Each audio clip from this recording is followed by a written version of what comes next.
नमस्कार. गावी आलोय आणि खूप दिवसांनी आलो आणि खूप दिवसांनी आल्यामुळं काही आठवणी ताज्या झाल्या. त्याच आठवणीपैकी ग्रामीण महाराष्ट्राचा मजबूत कणा असलेली जिल्हा परिषदची शाळा. त्या जिल्हा परिषद शाळेच्या माध्यमातून माझं शिक्षण झालं, 1ली ते 4थी, अगदी माझ्या घराच्या समोरच. ती जिल्हा परिषद प्राथमिक शाळा कुरणवाडी, तालुका करमाळा. ही आता माझं 1ली ते 4थी या एका स्लॅबच्या खोलीमध्ये शिक्षण झालंय खरं तर. आणि ह्याच्यात खूप साऱ्या आठवणी जोडल्या गेलेल्या आहेत.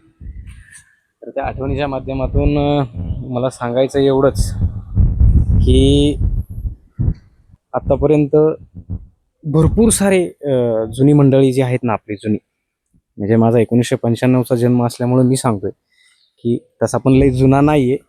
माझ्या आधीचे पण भरपूर सारे या शाळेत शिकून गेलेले आहेत, चांगल्या मार्गी लागलेले आहेत, अधिकारी झालेले आहेत.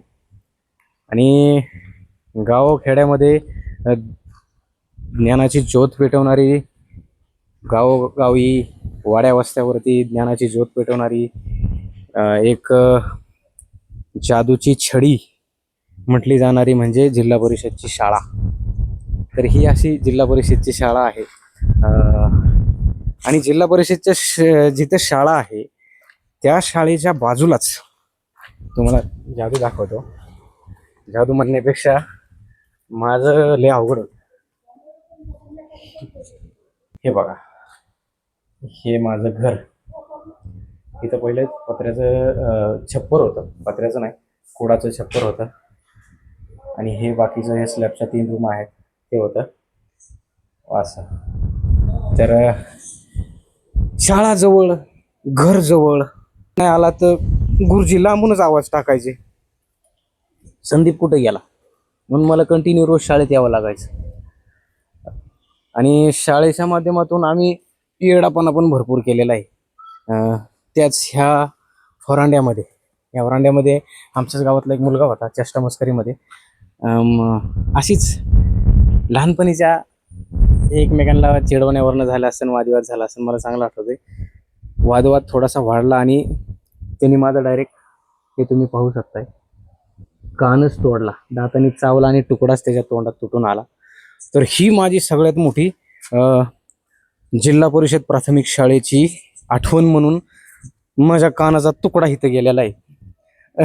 आणि अजून एक गोष्ट आहे, तुम्हाला लिंबाचं झाड होतं, हे लिंबाचं झाड वाऱ्याने पडलं, कारण का वारात खूप सुसाट्याचा आहे, तुम्ही बघताय. आणि जुनं होतं असल्यामुळे ते झाड पडलं आणि ते आज इथं आहे. त्यांनी पण शाळेची साथ सोडली नाही, शेवटपर्यंत ते इथंच राहिले. आणि ज्या वेळेला ही झाडं आम्ही लावली, ती झाडं होती 5 फुटाची, आता 40-40 फुटाची झालेत. हे बघा, हे पिपरीची झाडं लावलेत, 40-40 फुटापेक्षा बी उंच गेलेत. म्हणजे मला सांगायचं एवढंच आहे की वेळ कोणासाठी थांबत नाही. आज मी किती दिवसांनी आलोय, तरी शाळा मात्र बंद आहे, पण ह्या शाळेच्या आठवणी आमच्या मनात कायमस्वरूपीचं घर करून राहिलेले आहेत. तर तुमच्याही अशा काही आठवणी आहेत का? जर असतील तर कमेंट बॉक्समध्ये नक्की सांगा. अजून भरपूर साऱ्या आठवणी पुढच्या व्हिडिओमध्ये सांगेल.